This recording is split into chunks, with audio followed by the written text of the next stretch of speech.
어서 오시죠. 안녕하세요. 네, 방금 말한 대로 아이돌 그룹 방탄소년단이 그야말로 인기입니다. 단적인 예로 올해 미국의 2017 아메리칸 어워드에 단독으로 무대에 올랐다죠. 예, 지금 엄청난 일이 벌어지고 있는데 방탄소년단이 2013년에 데뷔를 했는데 대형 기획사 출신이 아니라서 네. 흑수저 아이돌이라고 사람들이 이야기하면서 처음에 그러다 보니까 주목을 좀 덜 받은 거죠.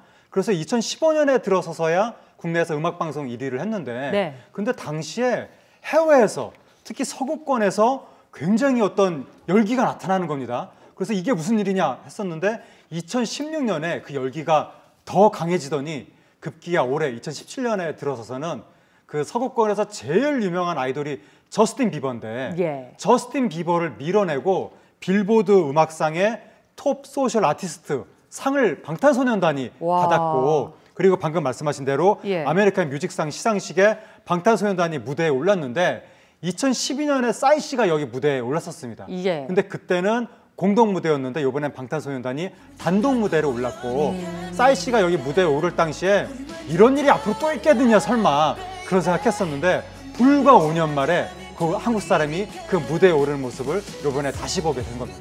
예, 이 아메리칸 무대에서 어떤 굉장한 호평을 얻으면서 인기의 정점을 찍었다 이렇게 해도 과언은 아닐 것 같은데 어떤 내용으로 가장 호평을 얻었나요? 네, 그러니까 이 아메리칸 뮤직상 시상식에서 그냥 나가는데 의의가 있다 이게 아니라 미국의 주요 매체들이 그날 공연의 하이라이트였다.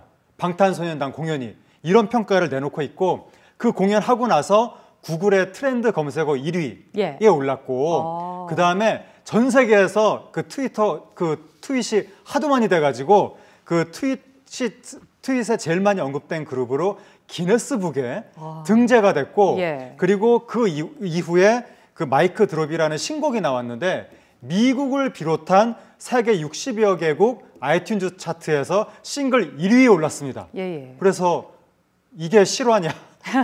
어떻게 이런 일이 벌어지냐? 올해 지금 미국 타임즈에서도 인터넷에서 가장 영향력 있는 25인으로 뽑혔고 그 외에도 뉴욕 타임즈라든가 CNN이라든가 여러 군데서 지금 언급하고 있는데 이번에 무엇보다도 놀란 게 미국 지상파 3대 네트워크에 다 출연했는데 미국 사람들이 한국 사람들이 아이돌 응원하는 그 방식이 있거든요. 예. 구호 외치고 이러는 거. 미국 사람들이 그걸 그대로 따라하는 겁니다.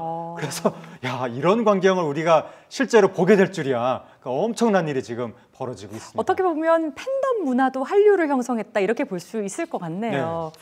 사실 국내에서도 참 인기가 많은 그룹이 방탄소년단인데 해외에서까지 물론 실력과 재능이 가장 겸비되어야 되겠습니다만 네. 이렇게까지 주목을 하는 이유가 있을까요? 예, 뭐 우리나라 아이돌이 해외에서 언제나 주목을 받아왔는데 지금 놀라운 것은 해외도 보통 해외가 아니라 미국에서 우리나라가 미국에서 아이돌이 이렇게 인기를 보편적으로 끌 거라고는 생각을 못했었는데 워낙에 문화 콘텐츠 시장이 방대하다 보니까요. 그렇죠. 예. 그러니까 방대한 것도 방대하지만 또 문화적 차이도 있고 언어의 장벽도 있고 등등등. 예. 그런데 이제 그 방탄소년단 같은 경우에는 일반적인 아이돌 중에서는 그래도 미국 시장에 좀 더 친숙한 음악으로 출발했기 때문에 네. 힙합이라든가 이런 걸 통해서 그들이 좀 더 가깝게 다가갈 수 있었는데 그러면서도 거의 뭐 미국 사람들이 보기에 너무나 놀라운 칼군무 이게 나오니까 그러니까 방탄소년단의 칼군무는 거의 지구상의 최고 수준 아니냐. 현생 인류가 만든 팀 중에서는 최고 수준 아니냐. 예. 그런 게 느껴질 정도로 도대체 연습을 어떻게 했을까? 막 그러니까 남자들도 보기에 멋있다는 느낌이 들 정도니까 그러니까 서양 사람들이 기존에 그 아시아 커뮤니티를 넘어서서 그냥 일반적인 10대, 20대가 야 방탄소년단 너무 멋있다. 네. 뭐 이런 얘기를 하고 있는 거고 그리고 멤버 한 명 한 명의 매력이라든가 콘텐츠의 완성도라든가 SNS 소통이라든가 이런 것들이 다 모이면서 그리고 흑수저 아이돌이라는 거를 서양 사람들도 압니다. 그래서 더 열심히 응원을 해줘야 돼. 막 이렇게 간절한 팬덤도 나타나면서 네. 이런 것들이 다 합쳐져서 지금 엄청난 사태가 벌어진 것 같습니다. 흔히들 아이돌 하면은 중고등학생들이 가장 많이 좋아한다 이렇게 생각하는데 방탄소년단 같은 경우는 뭐 팬덤이 거의 스펙트럼이 전 지구적이라고 볼 수 있을 것 같네요. 전 지구적인데 연령대를 보면 어차피 젊은 사람들인 건 맞죠.